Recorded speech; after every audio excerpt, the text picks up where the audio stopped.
This week's mental health tips are about premarital counseling. What can I expect? Hi, I'm Angela. I have a husband with bipolar 2 disorder, my kids have ADHD, and I myself have struggled with depression.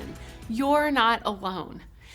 This week's mental health tips are about premarital counseling. What can you expect? It's part 2. Last week we talked about premarital counseling tips and what you can expect, and I gave you 4 tips. So here are 4 more.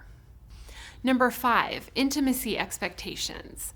Identifying your expectations and communicating them are crucial if you want to grow closer together and understand how we come together to love one another. Number 6, communication. This issue always is one of the big reasons that couples end up in counseling. So starting out with an understanding of how your spouse communicates and how you can improve your communication is so important. Number 7, potential problems. A big part of premarital counseling is that chance to remove the rose-colored glasses for a bit and acknowledge that you're marrying a person who is someone that's flawed and sinful, just like you. Psychologist Dan Wile says, hey, when you choose a partner, you choose a person with a particular set of problems.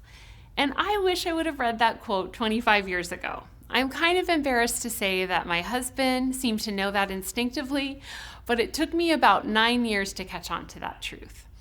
Loving your spouse and accepting them for who they are is crucial. That's what makes it easy to remember why you fell in love in the first place. Number 8, conflict resolution. Learning how to handle conflict in a healthy way is the best thing that you can do for your marriage. We all have that go-to way to handle conflict, but we can change and choose constructive ways to handle conflict that doesn't involve stonewalling, exploding, distancing ourselves from each other, or being unkind. Let's remember what it says in James 4:1 and 2. What causes quarrels and fights among you? Is it not your passions at war within you?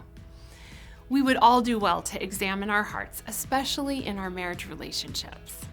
So what are your thoughts on premarital counseling? Comment below. I'd love to hear from you. And don't miss the great resources in the notes below that will show you how to connect with premarital counseling tools and counselors.